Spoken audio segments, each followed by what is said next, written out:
Hey guys, welcome to another episode of the CryptoSparta Podcast. We're back after a yeah. long layaway, personal issues, new father over here. Like, yeah, so we were on pause. And yeah, crypto's kind of not been as, we're obviously in a bear market, but crypto, a lot of shit's been still happening. Like, things are happening. Bitcoin is still below 20K. I don't know. It was like up and down since we last spoke. It's been like what, 3 weeks? Probably since our last episode. Yeah. But a couple CPI meetings have happened. You know, Bitcoin's under 20K. Ethereum's under 1,300. What I wanted to impress upon people though was that now it's become a thing where it's not just that it's crypto that has gone down, but relative to everything else, like all the walls are crumbling from everything. Where the British pound has gone down. Yeah, euro is way below the dollar. Way like if you can afford it, maybe it's time to have a vacation in Europe because the euro is down compared to the dollar. But these things that were supposed to be stable are now becoming unstable. Well, the Dow Jones, there's a news article just came out that it's just as volatile as Bitcoin right now, where you have the top 30 stocks are down from 30 to 60%. Like, it's crazy, just like a crypto coin. And then the thing is, there's speculation on the outer limits of Bed Bath and Beyond, AMC, GameStonks. It's the same as Doge. And now what my thesis is that if you are somewhat like Brian and I, where I'm not gonna play like I'm some market mover, but we are playing the crypto slot roulette. Yeah. What do you want to throw in? And then that's when people start doing leverage trades and then just trying to be like Dogecoin, meme stocks. Let's short something we don't know. Well, everybody is wiped out. Even the institutions are wiped out. Apparently, with the devaluation of the British pound, what they're doing is that the bank is printing money over there to buy up their stocks because the pension systems are about to go bust because they were leveraged. Yeah. That might have sounded a little complicated. But what was that Canadian police force? It was also that was invested in Luna. Yeah. So the contagion is going into people's pension funds. And when I say pension funds, I want to highlight there are certain large chunks of money where pension funds, endowments, for instance, of Harvard, or certain investment funds where, but it's crazy that if you were a public servant in England, your money might be liquidated because the pension fund took on too much risk. And they didn't expect that the British pound would plummet in value by 40% against the dollar. It's a dollar. It's a $1.12 per pound now. I believe when I went there a couple of years ago, it was at 160, 180.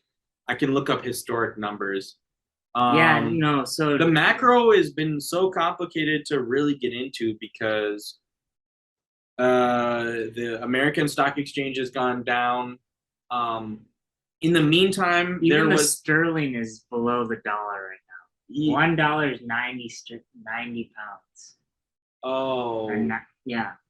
No, that's why a dollar is worth more than no 90 pound 0.9 cents. Oh yeah, it's very close to 1-to-1. Yeah, but actually overall Bitcoin and Ethereum have held against other stuff.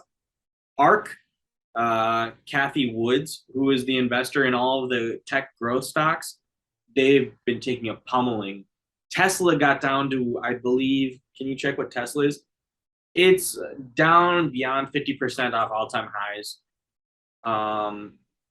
My point that I wanted to get into is that in terms of macro, really, crypto now has come to parity in terms of risk with the rest of the market. It's correlated. And then Oh, what is Tesla at? So 204. It's down 100 points basically. Yeah. And what I was going to really try to get into in terms of trading is the idea that there are short sellers out there that are borrowing stocks that they will return to the people that lend them their stocks because they're going to sell it back to them at they're going to purchase the stocks and give them back. These are short sellers. This is how you bet against the market. The Tesla short sellers, they are going to be having a field day right now. Elon actually tried to go to the SEC. Well, he's buying Twitter again. Everyone is betting against the markets. And so now what's happening is that the open interest, the amount of money that it costs for someone to borrow stocks or crypto coins because they think things are going down has reached very high levels. People are wondering, are the bears too greedy? Well, Credit Suisse, there's a scare that they were gonna go under because they were over levered. They overbet, and Credit Suisse is one of the biggest banks in the world. Credit Suisse. Tech stocks are down. Meta's down negative 60%. Like, housing markets, rate increases, inflation. Inflation was up. I was happy about a trade. I was able to nail that local bottom because of that CPI rating, where it's like, inflation actually went up and it's like closer to 9% than 8%, which it was previously, tested. So, this macro is just crazy. It's just bonkers, I think a lot of people are looking for safe havens. I'm gonna do cash is probably. I'm gonna do a joke. No, lentils, ammo, ammunition. A bunker, fresh well water. Right. Yeah, summer Solar. shotgun shells. Maybe get a solar panel for your house. I don't know. Maybe you need your own. But energy. In terms of the macro, it does appear that with a lot of these countries, there's a dollar spot. They all the dollar spot index. What is that? Like, what is even? So it's like a hedge to be dollar focused. And then, so I have a friend who was my old roommate. He works in Africa. Everything is priced in dollars. And then he is telling me about the different pains and then the increases in prices. And that's how the inflation goes. So we actually sit in a position of privilege. But imagine the actual global supply chain where everything is resolved in dollars.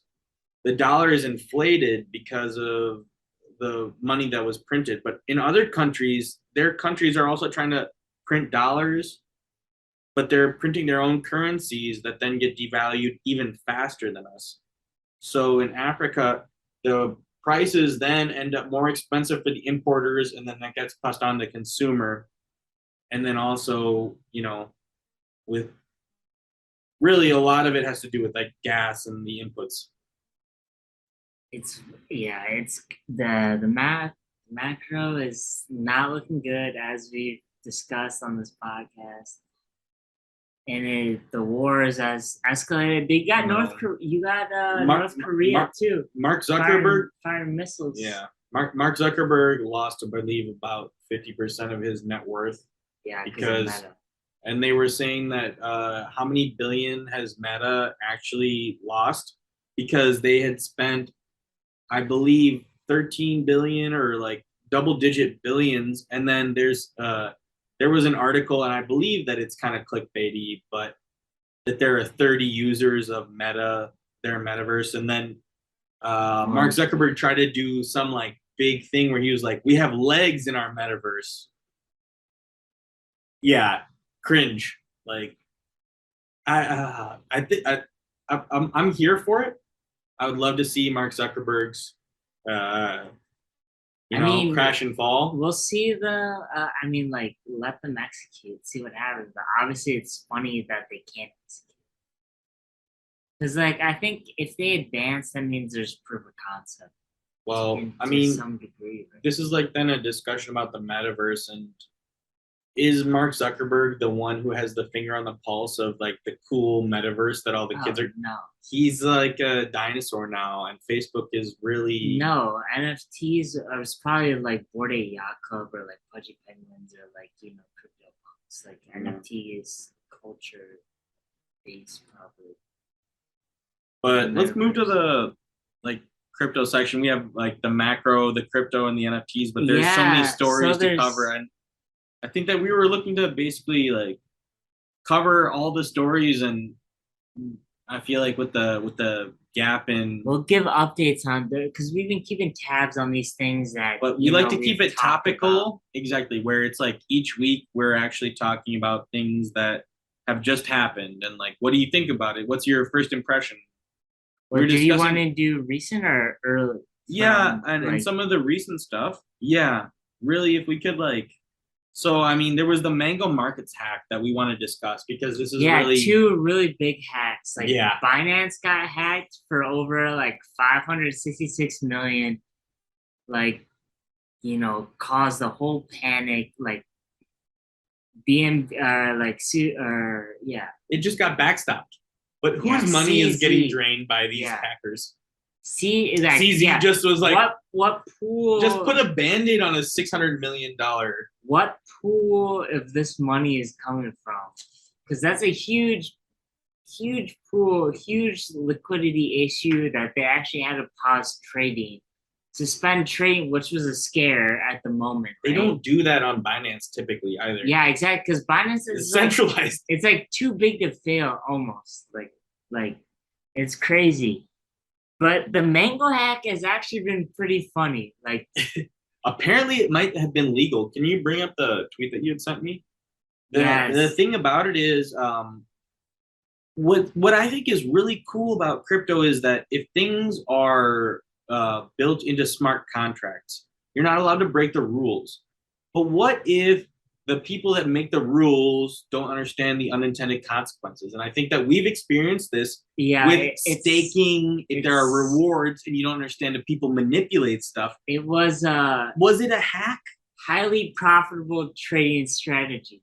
I'm gonna summarize what he basically did. It's really difficult to and I'm gonna use it. It's not. I'm gonna coin the term. I'm gonna use the word hack, but it's not really a hack, right? And so he basically, was able to profit $100 million, and then he bought $30 million worth of, or 30 million tokens of Mango. So he was a majority holder. Made a proposal to say that we should pay out all the dividends, just cash it out to the majority owners. No, white hat, I'll give back 50% if you don't go to the authorities. So it's like, I'll give back 50%. So he basically made 47 million. And then he was able to finalize, he won the proposal. He got it was classified as a bug bounty. Yeah, but he voted on himself because he basically just... He bought on the token. So he bought 32 million votes. And so he basically made a proposal that would pass because he created it and he had the votes. Is it? I mean, and this is fair. He actually, fair. I mean, the specifics of how he hacked was basically, he leveraged, like, there was nothing wrong with the Oracle. Like, he just leveraged a part of the software, basically. And the software wasn't responsive. And then he basically came out with a statement. I was involved with the team that operated a highly profitable trading strategy last week. Highly profitable, not a hack, because he didn't break any laws. Dude, and then so his name is Avi _ Eisen. Avraham. Yeah, Avraham Eisenberg, but it's definitely a fake name. Yeah. So no one's gonna be able to track him because, I mean, some people. So after he hacked it, it became the Mango markets became insolvent. So that's why that was the. So that was what I was gonna say. Was what he was saying is that it became an issue where, is he stealing money from people or did he play by the rules? This is all like fair is fair if it's technical, and technically they did a fair vote. Like they had their rules. He traded over the insurance balance, basically. Yeah. He provided so much liquid to basically he force crashed the system. One of the this is the tweet that really explains it from Avraham Eisenberg. Unfortunately, the exchange this took place on Mango Markets became insolvent.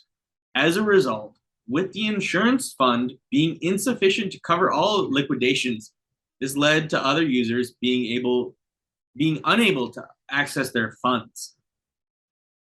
So, yeah. And then he settled. He forced them into a liquidation. So basically, his proposal was basically to remedy the situation. I helped negotiate a settlement agreement with the insurance fund with the goal of making all users whole as soon as possible. So, I mean, like, part of his Mango proposal I'm threatening everyone. I'm negotiating with them with the insurance fund. So he's playing both sides, and like he basically, grabbed Mango by the balls, basically. Oh man. So yeah, a lot of people chuckling that he basically just is it legal? $47 million. Is it legal to attack these crypto protocols?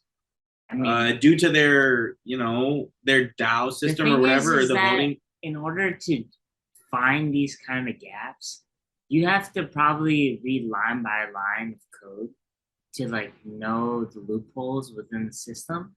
And so if you're taking the time, like for me, I don't know anything about smart contracts or whatever. So it's like if they're taking the time to analyze code line by line, exploit something, they should deserve the benefit. I don't think they should that's a flaw within their system. This is from Chainlink God. Rebranding market manipulation that resulted in a protocol's insolvency as a highly profitable trading strategy is a bold move. Bold strategy. Bold move, Cotton. Bold move. Let's see how it plays out. I mean, so far, bold strategy. So far, the SEC would rather sue Kim Kardashian than look into this issue. There's that issue too that they basically SEC wanted to have a media day, have a lot of focus, and they said they sued Kim Kardashian for non-disclosure of the Ethereum Max that she was selling. So, Crypto Kaleo said, I'm no attorney, but good luck with this one, King. Yeah. We were watching Up Only before, and I was just gonna clarify where it was like, for the channel, we really want to make it so that it's like Brian and I chilling, and here, let's cheers, and then say, we're responsible adults that we do have beers while we podcast, but we want to topically take care of what's going on with the crypto markets. And then it's really interesting stuff. It is really entertaining. Like this tweet from Fatman Terra. Mango Markets explorer trying to place a bet on himself not being charged with a crime by 2024. Gave me a good chuckle. There are people betting and gambling on whether or not this person will go to jail. Full-blown bets, like the risk is like so high. Like I would never in my right mind bet this because it could blow up in your face so easily. But these guys are willing to do that. And they're playing high stake. I mean, they're hacking millions of dollars. So it's not just 25 cents. And the thing I've enjoyed is that there's always a meme about it on Twitter where it's wow, I can't believe this app is free. Crypto is we have front row seats to history. Millionaires, billionaires, changing the trajectories of companies. D-list celebrities. Yeah, exactly. But rich crypto people that are just talking to each other, and you can just see what happens with You can kind of learn by osmosis of the thought process. It's definitely like changed my way of thinking like this past year, like being in crypto. So I want to shout out to gigachad.eth. And we can shift into our NFT segment where gigachad.eth won the gigachad.eth auction that Daniel got hits made. And he's big into ENS. He's also a great, I respect his soccer juggling skills or freestyle skills. But the thing about it is ENS is supposed to be like the dot coms. And the NFTs have held some value. And I feel like everything is, are we at ground zero? Will it get worse? I think it'll get worse in the winter, but There's some saying that we've hit bottom, but I don't know. The way macro has been going with war picking up and everything, like, I still think we have a little bit lower to go. I agree. I tend to agree. So then what is smart? I mean, I don't know, but in terms of NFTs, like it seems that I mean, the ENS stuff, I believe that the crypto adoption, and it's gonna be, I'm gonna say something really maybe I don't mean to be like clickbaity, but maybe a bit scandalous. But for me personally, it would help me in my businesses and my interests if we went into like a little another COVID like quarantine thing. Because when it another happens, pandemic would help us exactly, because we learned from the last one, so now we need people another start one. to invest into certain things, and then people keep to themselves. And like my business are with like outsourcing and stuff, but it's like uh the adoption of crypto and the stuff on the computer increases when people are more isolated and waiting for stuff to happen. And so ENS, we can explain it again briefly. It's like .com, but the thing is, it also is a crypto wallet, and then it also has, other capabilities where you can display your NFTs. It's kind of like the future of identity, and I think that Elon Musk is talking about the X app. We're all moving towards, having like a phone and a digital identity be everything. I was talking with gigachad.eth, and he also has 513.eth. The Ethereum, the Ethereum naming service, there is a tremendous amount of volume on this. And this is like one of the original NFTs. And I think that it's a separate segment compared to the other NFTs like Bored Ape Yacht Club or Pudgy Penguins or et cetera, et cetera. But what has stood up is that there are always going to be people. And what I think is that if everyone goes to level zero, each week there's the people, and no offense to think about it like in a simplistic way, that punch their 9 to 5 and, you know, DoorDash or cook fries and stuff. And each week they have their $2, $10, $15. If retail comes back, when the nukes have wiped out the S&P, everybody's 401ks, and then they're recalibrating stuff, the new money that's being made from actually the laborers, everything that's being saved, where does that go into? The newer and younger generations are going to put into crypto. I think the allocation of our traditional portfolio will lean towards Robinhood stuff. Made things very easy. Yeah, or gambling. I don't know. Like, I guess like I have friends. We have friends that like sports gamble. I guess maybe that's the new thing where like, look, the older people put their money where they did. The younger people did too. Everybody got wiped out. In the future, start from scratch. And then when you start from scratch, what do you save your money into? Do you save it into Bitcoin, or do you save it into Pfizer, or do you save it into the S&P? Do you just like hold silver coins? Fuck it and just spend all your money. Yeah, and a lot of people are saying fuck it because they'll never own a house. A lot of people are saying fuck it. Like, I will never own a house. I'm just gonna pay rent.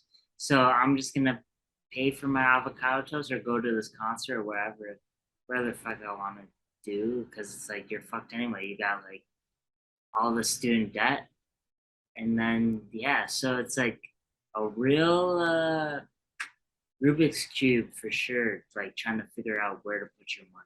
So they had said about it in South Korea, where it's a very tiny country, and in Seoul, it's a very upbuilt city where it's incredibly expensive to have any property. If you're in Seoul, there's no way that you're gonna be able to save up money being like a like Yeah, anything unless you're like the pinnacle. all Unless your real parents are estate rich. is already Yeah. bought. So Like over Seoul is there, so small that it's like the guys there's already monopoly. Like yeah, that's where Dokwon's from. And it's like, unless we just hit it rich off gambling or video games becoming famous, like I don't care about my life. I'm gonna live in a random box. And I might as well just like toss my life away. Who cares? Like, what's the minimum it costs to live in a box? And I mean, around the world, there are people of this generation San living in Francisco, boxes. people have been doing that. Like living in an ADU above a garage, paying $2,600 to live in San Francisco. Like it's crazy. Like and we were talking about this earlier, New York, like 95 square feet, you pay just to live in New York. No kitchen, you have to eat out and like, you know, Well, and limited storage. the move towards being work remote and the move towards digital identity and then the move towards it doesn't matter where you physically are, then it opens up the world where what I realize is that people have their, set day-to-day schedules where some of my clients will be working in the United States. But if you have people working in India, they work over the nighttime. But when you start to realize it doesn't matter, all you need is a phone, a computer, and a room. Like, anyways, you're gonna be somewhere. You don't even need a room. Like, you could be anywhere with just a phone, Yeah. and that's all you need to do business. MetaMask, all you need is MetaMask. Yeah. So, I mean, I think at the end of the day, I'm gonna move to the shills where I'm just bullish on Chainlink. Yeah, we I'm didn't stealing get this. Brian's. I'm That stealing like Brian's. Swift partnering with Chainlink. They had their like smart con like a couple weeks ago. They're just chugging along, and I think that this is where staking's coming along. Yeah, they're chugging along. the macro is distracting from the real crypto. Where what is really happening in crypto? Like there is progress and things happening, and the merge was huge, and like it just goes people are not like paying attention the same way when and Doge was also- going up and Elon said to the moon. and also Like, they're yeah. still buying. People aren't like it's No, just like yeah, the volume is still high. but it's not the institution. But like the institutions are getting insolvent. Literally, countries are going insolvent. Yeah, There are currencies that are falling down. yeah. So- Winter is gonna be a hard winter. Yeah, and then so maybe hold on to your ammo until the spring. That's like I would say that's the shill, or Chainlink, I guess. But I mean, will it go lower? We both are thinking it'll go lower. Well, you just gotta play the events. Like I was able, so I mentioned I was able to get that local bottom, not even doing any TA. Just like playing that CPI event where it's like I wish inflation is gonna go up, and so so it doesn't happen the day of. It happens like 2 days before, and so you kind of just gotta watch and like usually in the morning right before the CPI, which is at 9 Eastern, 10 Eastern, whatever. That's when it's usually at its lowest, or like through that midnight, like 2-3 a.m. kind of period. Well, I mean, we've been watching the industry, and there are patterns. Yeah. If you want to trade, I mean, I would just DCA at the moment. I'm just not buying stuff, but that's like a personal decision as well. Not financial advice, not legal advice. Gotta pay for diapers. Little sleepy and stuff, but it's good to be back, and we hope to like keep you guys up to date each week. Yeah, that's what we, especially in this bear market. So, thanks for listening. That was another episode of the CryptoSparta Podcast, and peace out.